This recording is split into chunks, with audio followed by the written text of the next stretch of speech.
श्रीगुरुभ्यो नमः। श्रीगणेशाय नमः। दिनेशाय नमः। वह्नये नमः। ओं नमः शिवाय। श्रीमात्रे नमः। श्रीकृष्णपरब्रह्मणे नमः। कृष्णाय वासुदेवाय देवकी नन्दनाय च नन्दगोपकुमाराय गोविन्दाय नमो नमः। नमः पंकजनाभाय नमः पंकजमालिने नमः पंकजनेत्राय नमस्ते पंकजाङ्घ्रये नमो अकिञ्चनवित्ताय निवृत्तगुणवृत्तये स्वात्मारामाय शान्ताय कैवल्यपतये नमः। ओं श्री गुरुवायूरप्पने नमः। श्री कृष्ण परब्रह्मणे नमः। श्री नारायण भट्टतिरिगुरवे नमः। మహానుభావుడు శ్రీమాన్నారాయణ భట్టతిరి విరచితమైన శ్రీమన్నారాయణీయంలో 18వ దశకానికి ఆసక్తి ఉన్న మిత్రులకు పెద్దలకు ఆహ్వానం. 18వ దశకం పృథు చరిత్ర, 17వ దశకం నిన్న ధ్రువ చరిత్ర తెలుసుకున్నాం. 18వ దశకం ఈరోజు పృథు చరిత్రం. జాతస్య ధ్రువకుల ఏవ తుంగకీర్తేః అంగస్య వ్యజని సుతః సవేన నామ తద్దోషవ్యథితమతిః సరాజవర్యః త్వత్పాదే నిహితమనా వనం గతోభూత్. ధ్రువకుల ఏవ తుంగకీర్తేః జాతస్య అంగస్య, ధ్రువుడి కులంలో జాతస్య తుంగకీర్తేః గొప్ప కీర్తి కలిగిన అంగుడు అనే మహారాజు జన్మించాడు. ధ్రువుడి చరిత్ర ముగిసిన తర్వాత ఆయన వంశంలో మరి ఒక మహానుభావుడు, ఆయన వారసుడు అంగుడు అనే రాజు, మహాకీర్తి కలిగిన వాడు జన్మించాడు. సుతః స వేననామ, ఆయన కుమారుడు వేణుడు అనేవాడు. తద్దోషవ్యథితమతిః సరాజవర్య, వాడి దోషాలకు, వాడి తప్పులకు, వాడి దుర్మార్గాలకు, అంటే తన కుమారుడైన వేణుడు చేస్తున్న దుర్మార్గాలకు బాధపడి, వ్యథితమతిః బాధపడిన ఆ రాజు అంగరాజు సరాజవర్య త్వత్పాదే నిహితమనా వనం గతోభూత్, నీ పాదముల మీద మనస్సును నిలిపి తపస్సు చేసుకుంటూ తరించడం కోసం వనాలకు వెళ్ళిపోయాడు. ధ్రువుడి వంశంలో అంగుడు అనే మహారాజు జన్మించాడు. చక్కటి కీర్తిని సంపాదించాడు. ప్రజలను కన్న తండ్రిలా పరిపాలించాడు. ఆయన కొడుకు వేణుడు అనే దుర్మార్గుడు. వాడి దుర్మార్గాలకు, వాడి క్రూరత్వానికి బాధపడిన మహారాజు అంగుడు ఏమీ చేయలేని వాడై రాజ్యాన్ని వాడికి అప్పచెప్పాడు కనుక, రాజ్యానికి వాడే ఉత్తరాధికారి కనుక చేసేదేమీ లేక తపస్సు చేసుకోవటానికి వనాలకు వెళ్ళిపోయాడు. పాపోపి క్షితితలపాలనాయ వేనః పౌరాజ్యైరుపనిహితః కఠోరవీర్యః సర్వేభ్యో నిజబలమేవ సంప్రశంసన్ భూచక్రే తవ యజనాన్యయం న్యరౌత్సీత్. పాపోపి క్షితితలపాలనాయ వేనః, వేణుడు పాపాత్ముడు, దుర్మార్గుడు, దుష్టుడు, క్రూరుడు అయినప్పటికీ క్షితితలపాలనాయ చక్రవర్తి మహారాజు కనుక పౌరాజ్యైరుపనిహితః, పురప్రముఖులందరూ కూడా వాడు దుర్మార్గుడే, దుష్టుడే అయినా రాజ్యానికి ఒక రాజు కావాలి, అరాచరికం ఉండకూడదు. మహారాజు వెళ్ళిపోయిన తర్వాత న్యాయంగా మహారాజు కుమారుడైన వేణుడే రాజు కావాలి. వాడు దుర్మార్గుడే కావచ్చు, కానీ కర్మ ఇలా ఉన్నది. ఏదైనా మార్గాంతరం లభించేంత వరకు కూడా రాజ్యము రాజు లేకుండా ఉండకూడదు అని పురప్రముఖులందరూ కూడా ఈ వేణుడిని రాజుగా అభిషేకించారు. సర్వేభ్యో నిజబలమేవ సంప్రశంసన్ భూచక్రే తవ యజనాన్యయం న్యరోత్సీత్. దాంతో కఠోర వీరుడైన మహాబల సంపన్నుడైన వాడు దుర్మార్గుడు. యవ్వనమే దుర్మార్గం. ఆ యవ్వనానికి యవ్వనం ధన సంపత్తి ప్రభుత్వం అవివేకత ఏకైకమప్యనర్థాయ కిము యత్ర చతుష్టయం అన్నారు. యవ్వనం ధన సంపత్తి, యవ్వనంతో యవ్వనము ధన సంపత్తి, ధనం ఉండడం, యవ్వనం ధన సంపత్తి, ప్రభుత్వం అధికారం ఉండడం, ప్రభుత్వంలో ఉండడం, ఇది ఒకటి అవివేకత. యవ్వనం ధన సంపత్తి ప్రభుత్వం అవివేకత. ఈ నాలుగు దేనికదే దుర్మార్గమైనవి.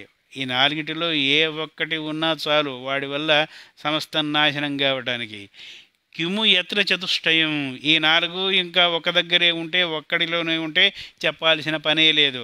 వాడు ఒక రావణాసురుడు, ఒక కంసుడు, ఒక హిరణ్యకశిపుడు ఇలా అవుతారన్నమాట. ఒక దుర్యోధనుడు ఇలా అవుతారు. కనుక ఈ వేణుడికి కూడా యవ్వనం ఉంది, ధన సంపత్తి ఉంది, ప్రభుత్వం ఉంది, అవివేకత ఉంది. కనుక వాడి దుర్మార్గమైన పాలనలో నరకయాతనలు అనుభవించడం మొదలుపెట్టారు ప్రజలు. సర్వేభ్యో నిజ బలమేవ సంప్రశంసన్ భూచక్రే తవ యజనాన్యయం న్యరౌత్సీత్. నన్ను మించినవాడు లేడు, నేనే సర్వశాసకుడిని, సర్వకర్తను, సర్వహర్తను, సర్వభర్తను, సర్వనియంతను అని తనను తప్ప వేరే ఎవరిని ఆరాధించటానికి వీలు లేదని కట్టడి చేశాడు. యజ్ఞయాగాదులు చేయడానికి వీల్లేదు అని కట్టడి చేశాడు. పూజలు అర్చనలు అన్నీ తనను గురించి మాత్రమే చేయాలి అని కట్టడి చేశాడు. సంప్రాప్తే హితకథనాయ తాపసౌహే మత్తోన్యో భువనపతిర్న కశ్చనేతి త్వన్నిందావచనపరో మునీశ్వరైస్తై శాపాగ్నౌ శలభదశామనాయి వేనః. వాడి అరాచకం ప్రబలిపోయి ఆ వేణుడిని 4 హితవాక్యాలు చెప్పి ఏమన్నా వింటాడేమో, మంచి మార్గంలో పడతాడేమో, ప్రజలకు మంచి రోజులు వస్తాయేమో అన్న ఆశతో మహర్షులందరూ వాడి దగ్గరికి వెళ్ళారు. సంప్రాప్తే హితకథనాయ తాపసోఘే మత్తోన్యో భువనపతిర్న కశ్చనయతి. మత్తః భువనపతి అన్యః న కశ్చనేతి. వాడు మత్తుడై కళ్ళు మూసుకుపోయి అహంకారంతో, దర్పంతో, మదంతో విష్ణువు, జిష్ణువు, హరి, గిరి ఎవ్వరూ లేరు, నేనే, నన్ను మించినవాడు ఎవరూ లేరు, నేనే దేవుణ్ణి, ఇంకా వేరే దైవం ఎక్కడ అని తనను తాను పొగుడుకుంటూ నిన్ను కూడా నిందించాడు స్వామి. అంటే శ్రీహరిని కూడా నిందించాడు వాడు. అప్పుడు వాళ్ళ కోపం వచ్చింది మునీశ్వరులకు. త్వన్నిందావచనపరో మునీశ్వరైస్తై శాపాగ్నౌ శలభదశామనాయవేన. నిన్ను నిందించేప్పటికీ తాము చెప్పిన హితవచనాలను, బోధనలను పెడచెవిన పెట్టి తనను మించిన వాడు లేడు, తానే దైవము అని చెప్పి నిన్ను నిందించేప్పటికీ ఆ ఋషులకు కోపం వచ్చి శపించారు ఆ వేణుడిని. వాడు చచ్చిపడిపోయాడు వెంటనే. ఆ మునీశ్వరుల కోపానికి, ఆగ్రహానికి గురై వారి శాపం వలన మరణించి నేలకూరాడు. తన్నాశాత్ ఖలజనభీరుకైర్మునీంద్రై తన్మాత్రాచిరపరిరక్షితే తదంగే. తన్నాశాత్, వాడు నశించిపోవడం వలన, రాజు పరిపాలించే రాజు చక్రవర్తి మరణించడం వలన అరాచకం ప్రబలి దుర్మార్గాలు ఇంకా ఎక్కువై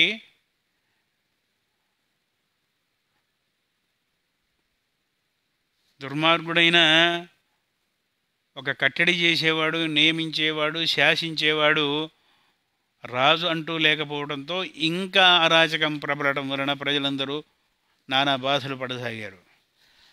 అప్పుడు మరలా మునులు, ఋషులందరూ కలిసి ఏం చేద్దామా అని ఆలోచనలో పడ్డారు. ఎంత దుర్మార్గుడైనా తల్లికి కొడుకు మీద ప్రేమ ఉంటుంది కనుక మునుల శాపంతో మరణించిన ఆ వేణుడి శరీరాన్ని వాడి తల్లి అంగరాజు యొక్క భార్య అలాగే భద్రంగా దాచింది. ఏవో లేపనాలు మొదలైనవి ఏవో సిద్ధం చేసి అలాగే సంరక్షించింది. ఛిద్రమై భూమి మీద పడిపోయిన పిండాన్ని సంరక్షించడం, మరణించిన వాడిని శరీరాన్ని సంరక్షించడం, వాళ్లకు మరలా పునర్జన్మనివ్వటము, ఆ పిండానికి ప్రాణాలు పోయటం. ఇప్పుడు పుట్టిన తర్వాత బలహీనంగా ఉంటే ఇన్క్యుబేటర్ అని అందులో పెడతాం. అలాగే పుట్టినవాడు కాదు, పిండ రూపంలో ఉన్నది కూడా పిండము స్ఖాళిత్యం వలన గర్భస్రావం జరిగినా దానిని భద్రపరిచి సంరక్షించి 100 మంది కుమారులను చేసింది గాంధారి. ఇలాంటివి ఎన్నో ఉదాహరణలు.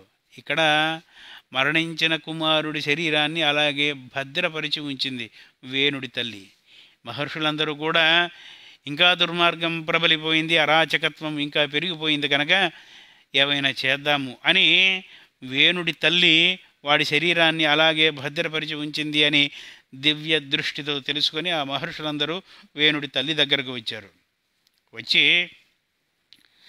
తన్మాత్రా చిర పరిరక్షితే తదంగే, వాడి తల్లి వాడి శరీరాన్ని భద్రపరిచి ఉంచింది అని తెలుసుకుని వచ్చి త్యక్త అఘే పరిమథిత తథోరుదండాత్, త్యక్త అఘే పరిమథిత తత్ ఊరు దండాత్, వాడి తొడలను తమ తపశ్శక్తితో మధించారు వీరు.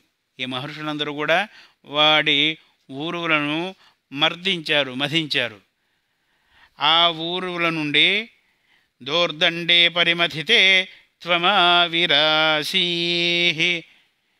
ఆ ఊరువుల నుండి, దోర్దండే మన్నించాలి, బాహువుల నుండి,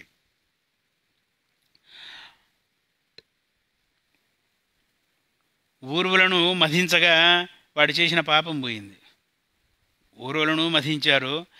ఆ ఊరువులను మధించటం వలన వాడి శరీరం పవిత్రమైంది. అంటే వాడు అహంకరించి దుర్మార్గుడై, దుష్టుడై, క్రూరుడై, ప్రాణహింస చేసి, మహర్షులను హింసించి, సజ్జనులను హింసించి మూటగట్టుకున్న పాపం అంతా నశించి వాడు పవిత్రుడైపోయాడు. వాడి శరీరం, మృత శరీరం పవిత్రమైంది. అప్పుడు వాడి బాహువులను మర్దించారు, వాడి 2 చేతులను మర్దించారు. ఆ 2 చేతులను మర్దిస్తే ఫలితం కనపడక కుడి చేతిని, కుడి బాహువును విశేషంగా మర్దించారు.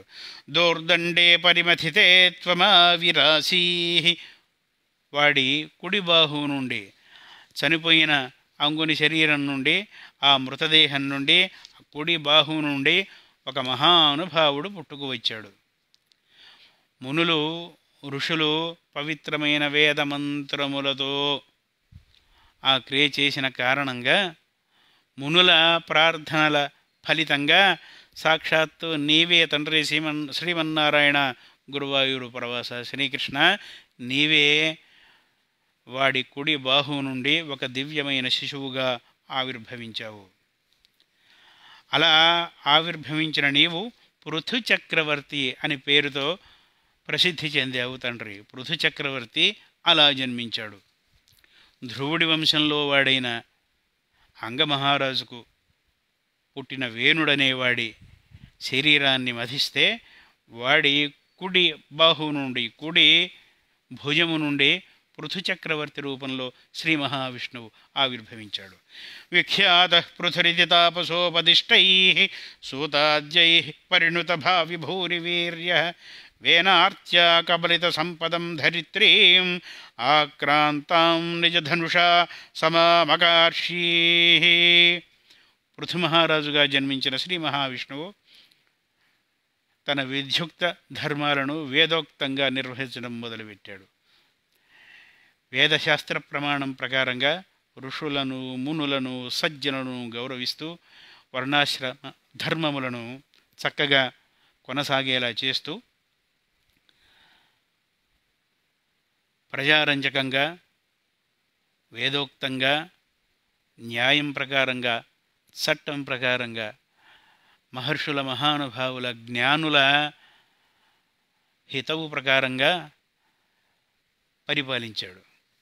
వేణుడు దుర్మార్గుడై వాడి దుర్మార్గం మరీ ప్రబలిపోయినప్పుడు భూదేవి తన సంపదనంతా తన కడుపులో దాచుకున్నదట. అంటే పాడి పంట ఏమీ లేకుండా క్షామం ప్రబలిపోయింది. విఖ్యాత పృథురితి తాపసోపదిష్టై సూతాజ్యై పరిణుత భావి భూరివీర్య వేనార్త్యా కబలిత సంపదం ధరిత్రీం. వేణుడి చేత ఆర్తయై వాడి వలన భయపడుతూ వాడి మీద కోపంతో సమస్త సంపదలను తనలో దాచుకున్న ధరిత్రి భూదేవి ఆక్రాంతాం నిజధనుషా సమామకార్షీ.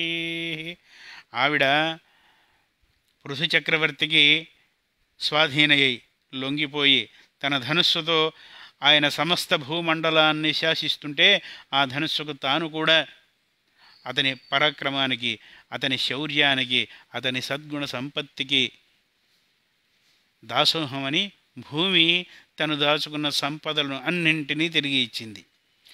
భూయస్తాం నిజకులముఖ్యవత్సయుక్తై దేవాజ్యై సముచితచారుభాజనేషు అన్నాదీన్యభిలషితాని యాని తాని స్వచ్ఛందం సురభితనూ మధుదుహస్త్వం. భూయస్తాం నిజకులముఖ్యవత్సయుక్తై.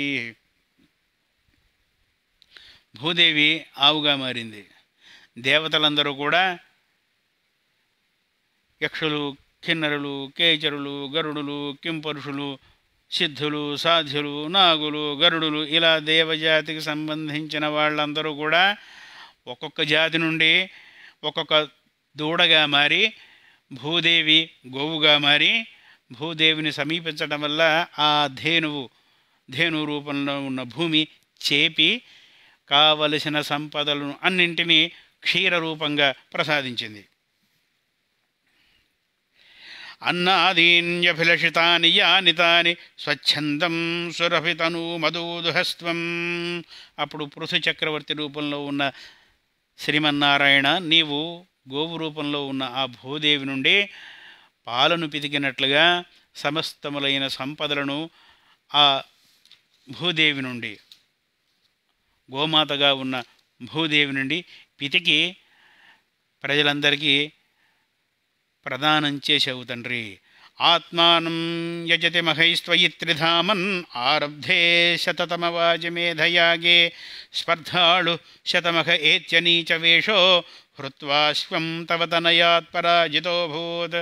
ఆత్మానం యజతి మహైస్త్వయి త్రిధామన్.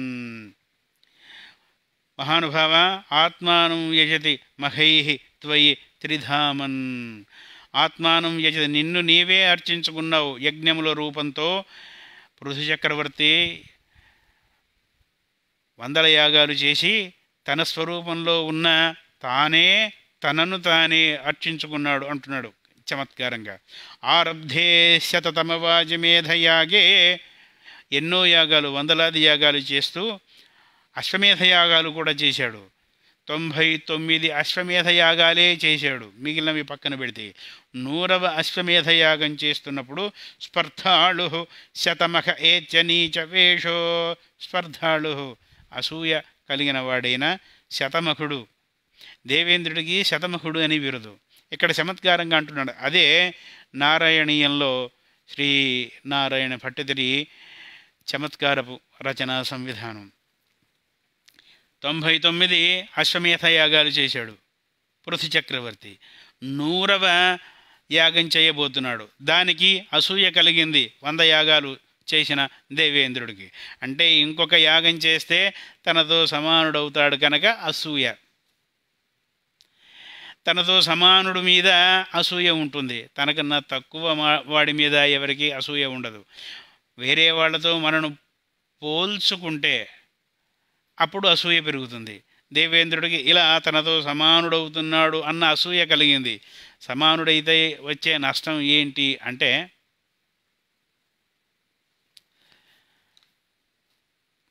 వంద మంది సంఖ్యాబలం కావాలి.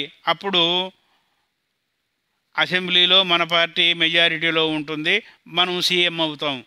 అలాగే 100 యాగాలు చేసిన వాడికి ఇంద్ర పదవికి అర్హత.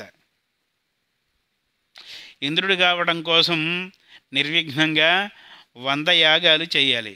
కనుక యాగాలు చేస్తున్న వాళ్ళు ఎవరు ముందుకు వస్తున్నా దేవేంద్రుడికి అభద్రతాభావం వలన అసూయ కలుగుతుంది. అందుకని ఆ యాగాలను భగ్నం చేయడానికి ప్రయత్నిస్తాడు. ఉన్నత పదవికి రావాలంటే హైకమాండ్కు అనుకూలంగా, పై పార్టీ నాయకుడికి అనుకూలంగా కొన్ని పనులు చేయాలి. నువ్వు ఈ పని చేస్తే నీకు ఈ పదవి అన్నట్టుగా. అలాగే ఉన్నత పదవి హైకమాండు శ్రీమన్నారాయణమూర్తి కంటే ఎవరు లేరు కదా. కనుక దేవేంద్రుడి పదవికి, దేవేంద్రుడు అంటే సామాన్య పదవి కాదు, అష్టదిక్పాలకుల మీద ఆధిపత్యం ఉంటుంది. అందరూ చెప్పినట్టు వినాల్సిందే.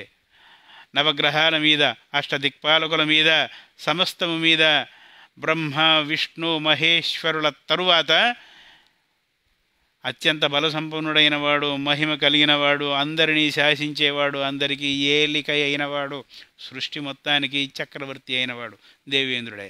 కనుక దేవేంద్రుడు అనేది కూడా ఒక పదవి. ఆ దేవేంద్ర పదవిని సంపాదించడానికి 100 యాగాలు చేయాలి. నామినేటెడ్ పోస్ట్ అన్నమాట. ఈ 100 యాగాలు చేస్తే దేవేంద్రుడు అవుతాడు. కనుక యాగాలు ఎవరు చేస్తున్నా, తపస్సు ఎవరు చేస్తున్నా వాడను భగ్నపరచడానికి కారణం ఇది. పృథు చక్రవర్తి 99 అశ్వమేధ యాగాలు చేసి 100వ యాగం చేస్తున్నప్పుడు స్పర్ధాళు శతమహ ఏచ్చనీచ వేషో హృత్వాశ్వం, అసూయతో ఆ యాగాశ్వాన్ని దొంగతనం చేసి అపహరించి దాచిపెట్టాడు.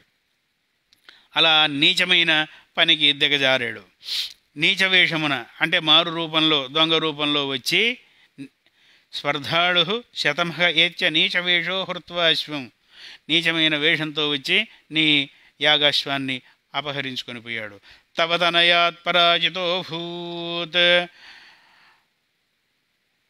నీ యొక్క కుమారుడి చేత, పృథు చక్రవర్తి యొక్క కుమారుడి చేత దేవేంద్రుడు పరాజితుడైనాడు. దేవేంద్రం ముహురితివాజనం హరంతం వహ్నౌతం మునివర మండలే జుహూషౌ, మొదటిసారి యాగాశ్వాన్ని అపహరించుకొని పోయిన తరువాత పృథు చక్రవర్తి కుమారుడి చేతిలో ఓడిపోయి ఆ అశ్వాన్ని అప్పచెప్పాడు. మరలా యజ్ఞాన్ని ప్రారంభించి యజ్ఞం కొనసాగుతుంటే మరలా దేవేంద్రం ముహురితి వాజనం హరంతం, మరలా ఆ యాగాశ్వాన్ని దొంగతనం చేసి దాచిపెట్టాడు. వహ్నౌతం మునివర మండలే జుహూషౌ, అప్పుడు ఆ యజ్ఞాన్ని చేస్తున్న మహర్షులు, భృగు మహర్షి మొదలైన వాళ్ళ కోపం వచ్చింది. ఎంతకు పని తేలి రాకపోతే ఎంతకాలమని యాగం చేస్తున్న వాళ్ళు చేస్తున్నట్టు కూర్చుంటారు. వీళ్ళు యాగం చేయడం పరిసమాప్తి అయ్యే సమయానికి యాగాశ్వాన్ని హరించుకోపోవడం, ఇది రెండోసారి జరిగేప్పటికీ వీళ్ళ తప్పులేదు. అసలు వాడినే అసలు లేపి పారిస్తే పోతుంది, వాడు దుర్మార్గుడు, నానా చెడ్డ పనులు చేస్తున్నాడు అని దేవేంద్రుణ్ణే నాశనం చేయటానికి భృగు మహర్షి మొదలైన వాళ్ళు సంకల్పించుకున్నారు. వహ్నౌతం మునివర మండలే జుహూషౌ, ఆ యాగంలో దివ్యమైన పరమ శక్తివంతములైన వేద మంత్రములతో దేవేంద్రుణ్ణి సమిధగా చేసి యాగంలో మార్చి మసి చేయటానికి సంకల్పం మొదలుపెట్టారు వాళ్ళు. అప్పుడు రుంధానే కమల భవే క్రతో సమాప్తౌ సాక్షాత్ త్వం మధురిపుమైక్షత స్వయం స్వం, అంత సృష్టికి విలయం రాబోతున్నది, దేవేంద్రుడు కూడా మాడి మసైపోయేట్టున్నాడు అని లాభం లేదు అని బ్రహ్మదేవుడు ప్రత్యక్షమై ఋషులను శాంతింపజేసి ఇంద్రుడికి చీవాట్లు పెట్టి పిచ్చికళ్ళ చేయకు, ఇక్కడి నుంచి వెళ్ళిపో అని చెప్పి ఆ యాగాశ్వాన్ని మరల అప్పచెప్తే అప్పుడు ఆ భృగు మహర్షి మొదలైన వారు యాగాన్ని కొనసాగించి యాగాన్ని పరిసమాప్తి చేసి నిర్విఘ్నంగా శుభావహంగా యజ్ఞాన్ని పూర్తి చేయించారు. అప్పుడు యజ్ఞేశుడైన యజ్ఞపతి అయిన యజ్ఞభోక్త అని చెప్పబడిన శ్రీ మహావిష్ణువు సాక్షాత్తుగా నీవు ఆ యాగమంటపంలో అందరూ చూస్తుండగా ప్రత్యక్షమై పృథు చక్రవర్తిని దీవించావు తండ్రి. సాక్షాతత్వం మధురిపమైక్షత స్వయంగా నీవు ప్రత్యక్షమై పృథు చక్రవర్తికి దర్శనమిచ్చావు తండ్రి. తద్దత్తం వరముపలభ్యం భక్తిమేకాం గంగాంతే విహితపద కదాపి దేవ సత్రస్థం మునినివహం హితాని శంసన్ ఐక్షిష్టా సనకముఖాన్ మునీన్ పురస్తాత్. యాగశాలలో యజ్ఞగుండములో ప్రత్యక్షమైన శ్రీ మహావిష్ణువు ఏం వరం కావాలో కోరుకో అంటే, శ్రీ మహావిష్ణు స్వరూపమే అయిన క్రితం రోజు చెప్పుకున్నట్లుగా 21 అవతారాలలో నారద మహర్షి, ధ్రువుడు, పృథు చక్రవర్తి కూడా శ్రీమన్నారాయణమూర్తి యొక్క 21 అవతారాలలో ఒక అవతారం పృథు చక్రవర్తి. పృథు చక్రవర్తి రూపంలో ఉన్న శ్రీ మహావిష్ణువుకు సాక్షాత్ వైకుంఠ పరవాసుదేవుడైన శ్రీ మహావిష్ణువు దర్శనమిచ్చాడు. ఏం వరం కావాలో కోరుకో అంటే, నీ మీద, నీ పట్ల, నీ పాదముల పట్ల చలించని భక్తిని నాకు ప్రసాదించు చాలు తండ్రి అన్నాడు. తద్దత్తం వరముపలభ్యం భక్తిమేకాం గంగాంతే విహితపద కదాపి దేవ. సరే అని శ్రీ మహావిష్ణువు ప్రసాదించిన వరం చేత చెదరని, కళంకం లేని భక్తితో శ్రీ మహావిష్ణువు యొక్క పాదముల ధ్యానంతో తపస్సు చేసుకునటానికి గంగానదీ తీరానికి వెళ్ళి తపస్సును చేసుకున్నాడు పృథు చక్రవర్తి. సత్రస్థం మునినివహం హితాని శంసన్ ఐక్షిష్టా సనకముఖాన్ మునీన్ పురస్తాత్.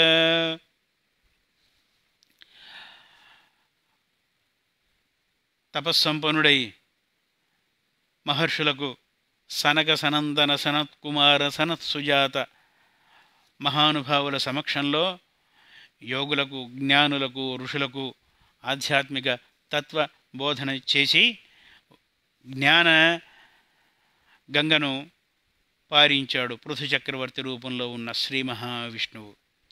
విజ్ఞానం సనకముఖోదితం దధానః స్వాత్మానం స్వయమగమో వనాంతసేవి తత్తాదృక్ పృథువపురీశ సత్వరం మే రోగౌహం ప్రశమయ వాతగేహవాసిన్.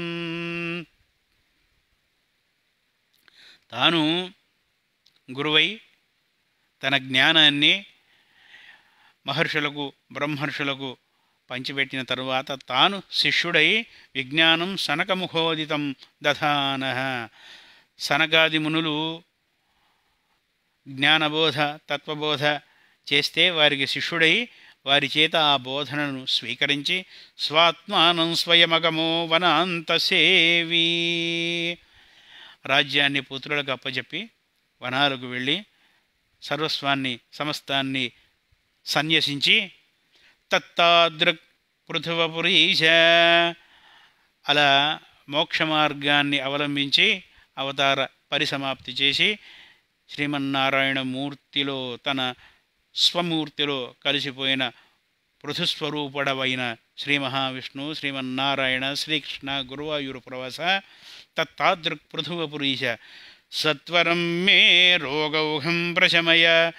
సత్వరమే, శీఘ్రమే, వెంటనే నా రోగముల బాధను, నా వ్యాధులను నివారించి నన్ను కరుణించి సంపూర్ణమైన ఆరోగ్యాన్ని, పరిపూర్ణమైన ఆయుర్దాయాన్ని, నీ సేవ భాగ్యాన్ని నాకు ప్రసాదించి నన్ను కరుణించు తండ్రి అని వాతగేహవాసన్, ఓ గురువాయూరు పురాధీశ శ్రీకృష్ణ, నా సమస్తములైన వ్యాధులను పరిహారం చేసి నన్ను కరుణించు తండ్రి అని విజ్ఞానం సనకముఖోదితం దధానః స్వాత్మానం స్వయమగమో వనాంతసేవి తత్తాదృక్ పృథువపురీశ సత్వరం మే రోగౌఘం ప్రశమయ వాతగేహవాసిన్ అని శ్రీమన్నారాయణీయం అని పేరు కలిగిన ఈ సంక్షిప్త శ్రీకృష్ణ లీలామృత భాగవతంలో 12 స్కంధాల ఈ సంక్షిప్త భాగవతంలో 100 దశకములు కలిగిన ఈ సంక్షిప్త శ్రీకృష్ణ లీలామృత భాగవతంలో పృథు చరిత్రము అనే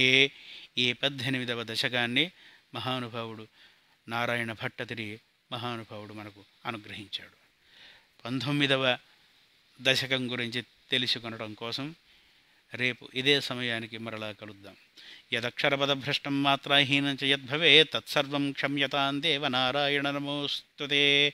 కాయేన వాచా మనసేంద్రియైర్వా బుద్ధ్యాత్మనా వా ప్రకృతే స్వభావాత్ కరోమి యద్యత్ సకలం పరస్మై నారాయణాయేతి సమర్పయామి. ఓం అచ్యుతాయ నమః. ఓం అనంతాయ నమః. ఓం గోవిందాయ నమః. వనమాలీ గదీ శార్ంగీ శంఖీ చక్రీ చ నందకీ శ్రీమన్నారాయణో విష్ణుః వాసుదేవోభిరక్షతు. స్వస్తి.